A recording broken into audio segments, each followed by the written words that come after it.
Hello all, welcome to LearnQAEasy.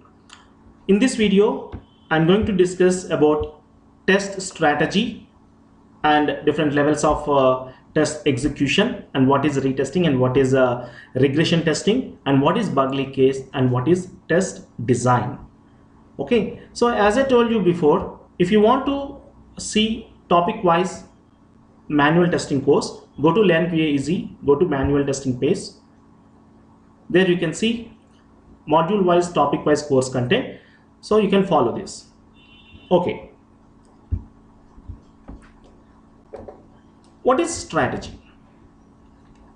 Test strategy. Strategy means its approach. Okay, strategy means its approach. If you want to start your testing, how to start your testing and how to finish your testing, and what are the testing techniques we need to implement, and in how many levels you need to test, everything you can see under test strategy. Okay, some guys can think plan and strategy is both are same. No guys, strategy is approach, plan is complete plan, when to start, when to stop, and date wise and everything you can see under clear schedules, you can see under test plan. Okay, so based on test strategy you can write test plan document. Okay, so this is organization level. Now actually test plan is team level, but strategy is organization level document. In this document you can see introduction and levels of testing, and what is test design, and what are the techniques you need to implement, and what is bug leakage, and how to calculate the quality reports, different things. Okay, first let me discuss levels of testing. Okay, levels of testing. What is levels of testing? Okay, fine. Once TRS document finalized, the development team is going to start writing the code for the different modules, right? So after writing the code, after finishing the code for one specific module, what they are going to do, already we discussed in the module number 2, right? So they are going to conduct unit testing. After conducting unit testing, they are integrating all the modules, then they are conducting integration testing. So I can say level 0 is unit and integration testing. Okay, unit and integration testing means the testing phase starting in the development side itself by conducting unit and integration testing. If the developers are not conducting unit and integration testing, then what will happen? The application will very buggy, and it will not stable. You are not able to conduct further system testing on it. So that's why my strategy is, my test strategy is, all the major issues, critical issues should be fixed before deploying the code into the testing environment. So that's why I'm defining level 0 is unit and integration testing, development side. Once integration testing done, then they can deploy the code into QA environment. Right? Fine. After deploying the code, what we will do? Generally we think directly we can open our test cases and we can start execution one by one. But that's not correct. Why? Because after deploying the code, okay, you need to verify the build, whatever the build they are giving, is it stable or not. Sometimes some database connections may miss, sometimes some code files may miss while deploying the code. Okay, some environmental issues will be there. So that's why first we should conduct some initial testing on the application. For example, I want to buy one car. Okay, right now I'm in showroom. I selected one car. Directly I can go 1000 miles right on the new car? No, right? First I will check, okay, tail lamps are working fine or not, headlamps, wipers, steering, tires. Then I will go for a small test ride. If everything is fine, then I go for 1000 mile ride, right? So if you want to buy a small car, you are going for test ride and you are verifying basic things. You are going to verify very valuable software application. So that's why first we should go with initial testing. So I can say level 1 is initial testing. So why we are conducting initial testing? Conducting initial testing because to check the stability of the application. Is it going to support for further system testing or not? That's why we are here. You can see two types of testing, like smoke and sanity testing. What is smoke and what is sanity testing? Smoke testing means it's a high level. Okay. Generally, after deploying the code, we go with just smoke testing. Like we can verify all the pages are opening or not, all the core functionality is working or not, there is no failures. Okay, so that is called smoke testing. Let me show you. For example, let me open my own website here. Okay, let me go to the home page. Okay, after reaching this page, okay, I want to click on this UFT. Is it opening or not? Okay, I can verify. And then I want to go back home page, and I want to check Selenium page is getting open or not. Okay, so I'm not verifying in depth, like in the page. For example, here in the page, again lot of functionalities will be there, right? For example, this is registration page. In the registration page, first name, last name, boundary value analysis, ECP, different things you need to implement. I'm not going to verify in-depth functionality here. Just I want to verify all the navigations, all the pages, the core functionality is working or not. So this is called smoke testing. Why we are conducting smoke testing? I mean, to check the stability. You can ask me, Ravi, if we started our testing, I mean, execution of test cases, we will find out all these things, right? Then why we need to conduct smoke testing? Okay, some guys may ask this question. Why? Because, for example, in my team, I'm having 10 members. Okay, 10 testers are ready to conduct testing. Okay, fine. So they deployed the build. We started system testing. Directly we are trying to execute the test cases. Okay, so what happened? There is some database issues, some connections are missing, so that's why the pages are not stable. Some pages are crashing, some pages are not displaying, not able to log in sometimes. Some issues are there. So what we need to do? Still we continue? No, we can stop testing, right? Again they need to deploy the code, they can fix it.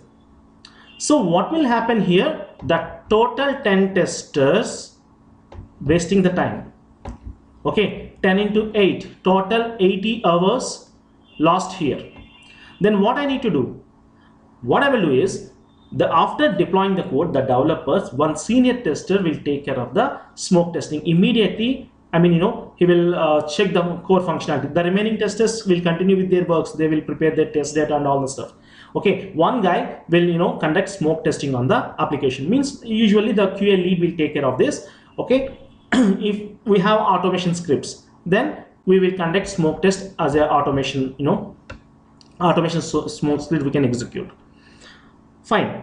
So if there is any issues, some pages are crashing, build is not stable, then immediately we will reject the build.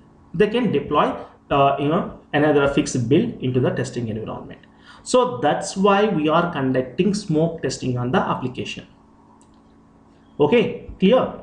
So I hope you guys understood why we are conducting smoke testing and what is smoke testing. Okay, why we are conducting? To check the stability. Then what is sanity testing?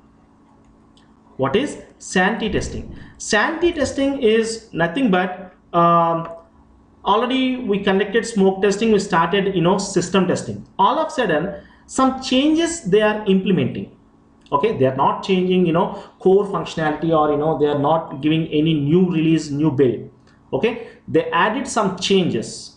For example, let me show you. In my page, go to the videos.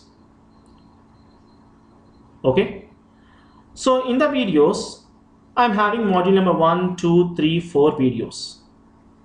Okay, videos here.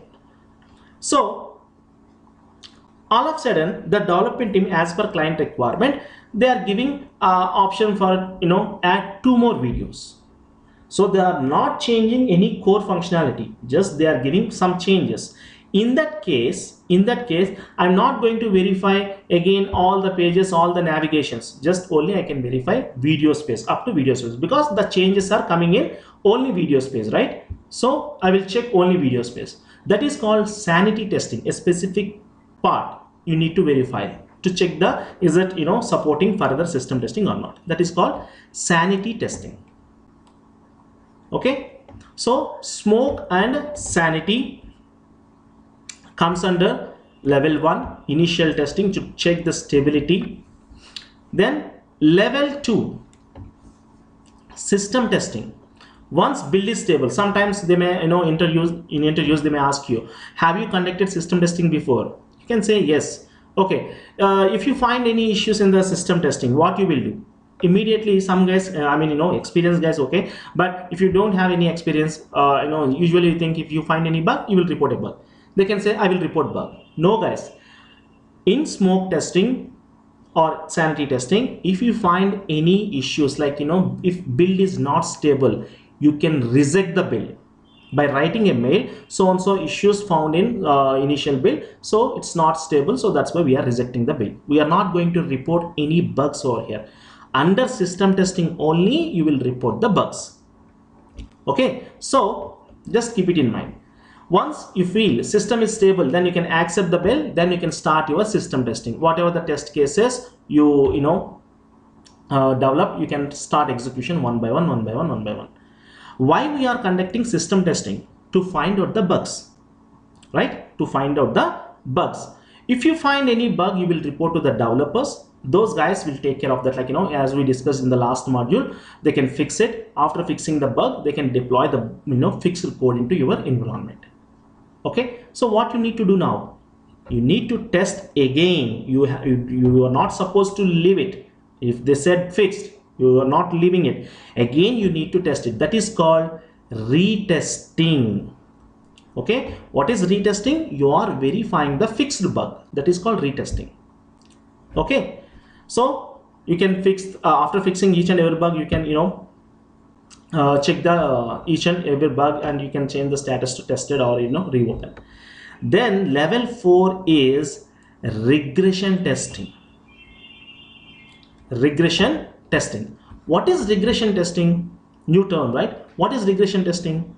So sometimes this code changes while fixing the bugs, or sometimes while adding new functionality to existed functionality, means they are doing some changes in the coding level, right? So these code changes may affect, okay, these code changes may affect other functionality. Okay, already you tested one functionality, you found some bug, and you reported.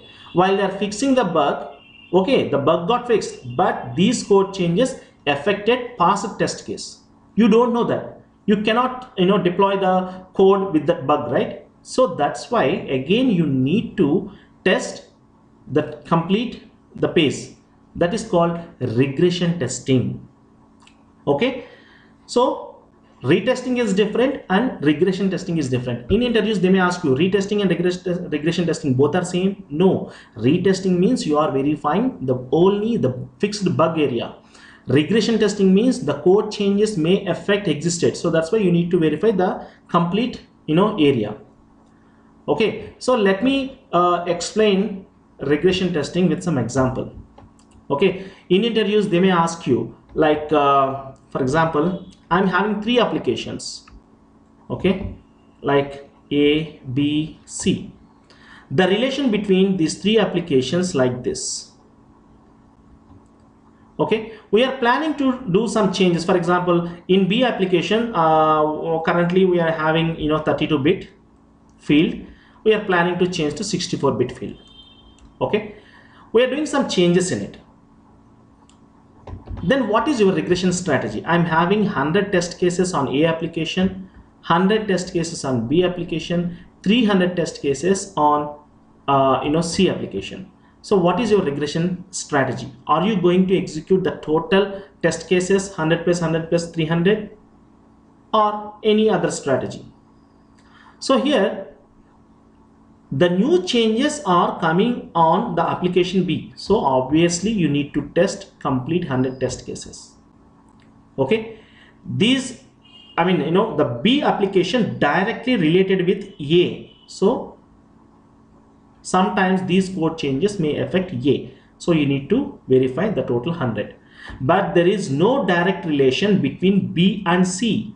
So you are not going to verify, you know, 300 test cases. So they may ask you question, okay, how can you pick test cases for your regression testing from the test case pool? I mean, I may have 1000, 2000 test cases. Every time you need to, you know, execute all the test cases. No, you need to find out which areas may affect according to these code changes. Only those area test cases you are going to execute under regression testing. I hope you guys understood what is retesting and what is regression testing and how to pick test cases for your regression testing. Okay, so these are levels of testing. Next, you can see under test strategy, test design. So what is design? Design means one pattern. Okay, without any pattern, if you are, you know, testing the application, if I'm giving some, you know, screen, okay, Facebook screen or login page, just test it. If you are verifying directly, you know, in your own way, there is no use. You should follow some design. Okay, first verify graphical part. Graphic part, all the, you know, Facebook logo is there or not, particular color is there or not, any alignments, look and feel and everything you need to verify. Okay, and after that, after UI, verify the functionality. Verify functionality. So functionality means log into the application, wrong username, wrong password, or whatever the functionalities, boundary value analysis, registration, you know, as we discussed, you know, lot of techniques. So conduct functional testing. Then after that, security. Then after that, database. Then performance. Then UAT. See here, it's a specific pattern. You never miss anything. So this is called design, a specific pattern, how to implement your testing. Clearly they can describe under test design. And you can see testing techniques section. So what are the techniques we need to implement? For example, simply we are saying functional testing. You need to verify, you know, negative. You should conduct negative testing. To conduct negative testing, like you know, error guessing, negative testing, functionality, boundary value analysis, ECP, okay, usability, different things you need to implement, right? So what are the techniques required to fulfill this design? Like, you know, performance testing, load, stress, scalability. Okay, different techniques. Like security, what type of security you need to verify, like session security and password security, database security, SQL injection, different things. Okay, all the techniques they can list out under testing techniques section. Okay, and bug leakage. I want to discuss one more thing, that is bug leakage. What is bug leakage? Basically, what is leakage? For example, this is one bucket. I'm having some water in it. Some water is leaking. Means this particular water escaped from your bucket, right? So bug leakage means that bug escaped from your bucket. Means the testers didn't find that bug. That bug found by the client. So that is bug leakage. Okay. So why we are discussing this bug leakage? Means based on the bug leakage, you can tell the quality of your testing.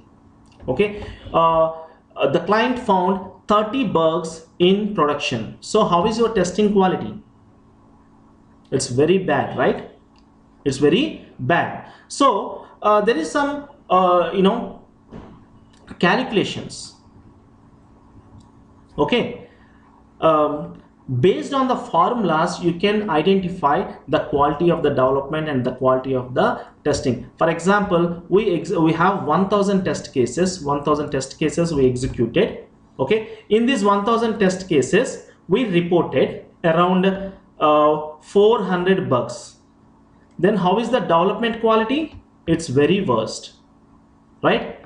if we executed 1000 test cases, we reported 100 bugs,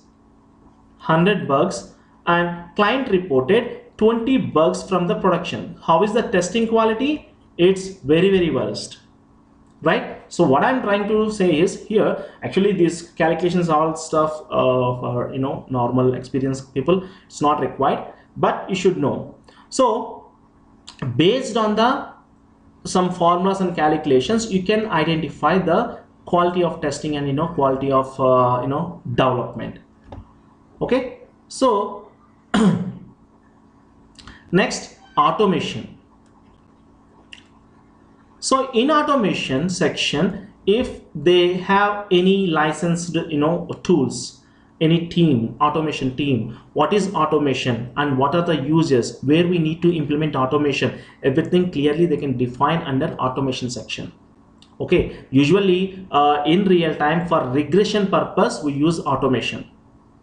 Okay, and we can write some smoke suit also every time after deploying each and every build. Like in the market 90% of the clients are using agile process, right? In agile process we can see very frequent builds. After giving very frequent builds, every time we are not able to conduct smoke testing manually, right? So that's why we will have the smoke suit. We will execute smoke suit on the recent build. Okay, so for regression purpose we implement automation. In upcoming videos, like you can watch automation testing demo video from the YouTube. Clearly have explained what is release to release and where we need to implement automation, what is automation team will do and everything. Okay, you can follow that video. So this is about test strategy. So go to the manual testing concepts, module number 8. Different levels of test execution like sanity and smoke testing, system testing, retesting, regression testing, and bug leakage, and what is test design. So these are the concepts covered under module number 8. So if you have any questions on this video, directly you can send mail to LearnQAEasy@gmail.com. If you want to enroll with any further Selenium classes or other batches, directly you can contact me on these numbers. So thanks for your time. I hope you like this video. If you like, please like the video and subscribe.